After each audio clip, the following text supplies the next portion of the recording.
Alison, and welcome back to the Awkward Art of Self-Improvement. Today, I'm going to be sharing with you guys 6 tips on how to ignite creativity. These are things that I have done when I felt like I was stuck in a rut or I wanted to just get better at something. So if you guys want to learn some tips on how to become more creative, whether you feel like you're a creative person or not, then just keep watching. So a few years ago, I was working with someone who was the president of a company, and he was also a choreographer on the side. I thought this was really intriguing because at work, he was very data-driven, analytical, but he also had the time and the mental energy to work on choreography on the side, which is a pretty demanding hobby to have. And so I asked him, because at that time I was really missing working on my blog and my YouTube channel, but I had just gotten this new job when I did feel like it was pretty demanding and challenging. I just didn't feel like I could ever have the mental energy to be creative for my own personal endeavors and side hustles. And so I asked him, like, how do you have enough energy to be both successful in your full-time career and also successful in developing creative habits on the side, being able to have basically like a side gig that was also doing well.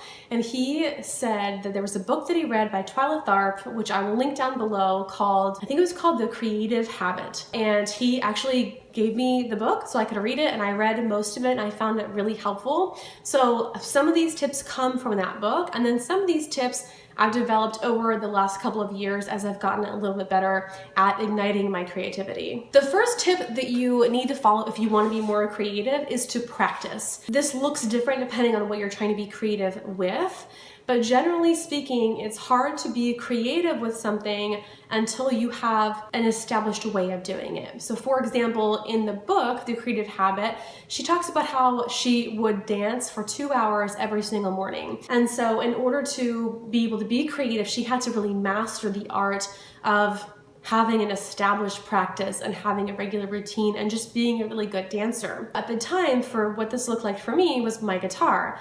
I felt out of practice in my creativity, and so I thought a good habit for me to do would be, I'm just gonna play my guitar every day for 30 minutes no matter what. When I first started doing that, I was playing things that were honestly kind of boring because I knew them really, really well. They felt a little tedious. But then I was able to, and this goes in with the next tip, the second tip is to improv. So instead of practicing something in a structured way that you've been doing it, try to reach outside of the box. And her whole argument and reasoning for this was, you can't really go outside of the box until you know what the box looks and feels like. And so for her, it was choreography. For me, it was playing songs. So I started by just really getting more comfortable again with playing different chords and with singing songs that I knew. And then I would press audio record on my phone and I would just play and sing something. So sometimes I would sing a phrase. Sometimes I would just improv, use my voice. This can work if you're a blogger. You can practice, writing. So use some structured, established exercises to help you practice for 30 minutes a day, and then turn on a timer and do improv with no structure. But you can't really do the improv with no structure until you've mastered the structure and know what that looks like. The third tip is to cross-train. It's, I think, easier to be creative if you have more than one thing to kind of draw from. So for example, I have a blog, I obviously make YouTube videos, I play the guitar and I sing. One thing that I used to do that I don't do anymore is act. And so I recently took an improv class, which was as terrifying as you would think it would be to get up and come with a sketch on your own. But when I have that new experience to draw from, I find that it gives me more creativity when I'm on camera or when I'm working on my blog or whatever. So if you're really feeling stumped in something that you're trying to develop creatively, I would try to do something that's entirely outside of that, that's new. And I think you can draw from that. It just kind of opens up your brain a little bit. I don't know science, but I'm sure that's a thing. Another idea, if you are stumped and need to ignite creativity, is to brainstorm by yourself.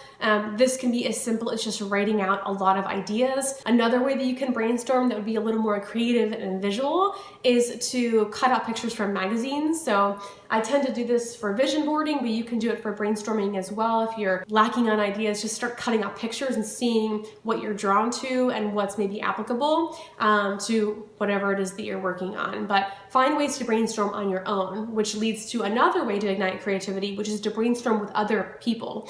So I tend to do this a lot at work, or with my husband. If I feel really stuck on something, I'll just say, hey, let me bounce around some ideas off you and get your feedback on it, and let me know what ideas you have. So I think brainstorming on your own is really helpful to have that quiet, scheduled time to think. But I also think that brainstorming with other people brings a whole other element of creativity. The last idea I have for igniting your creativity is to just take a break. I remember the first time somebody suggested this to me was about 5 years ago. I was thinking about changing jobs, and I was just writing pros and cons lists and talking to everyone about it, calling friends I hadn't talked to in years to get their feedback on the situation. And she said that your subconscious mind has more power to think about things. It can process a lot more information than your conscious mind. And so she said the best thing I could do, get closer to making a decision, is to not think about it. Just enjoy your weekend. You've already done all the research and processing you can consciously do. You just need to let your subconscious mind kick in and just enjoy the weekend. That was really good advice, and I think it applies to other areas of my life as well. Like sometimes you need to schedule time to think about things, and sometimes you need to schedule time to not think about things. And sometimes your subconscious mind will kick in and will start giving you more intuition around what the next right thing is to do and some new ideas. So I hope these 6 tips were helpful for you guys for igniting your creativity. If they were, please make sure to give this video a thumbs up, and I will see you in the next video. Bye! Even my cat loves your show.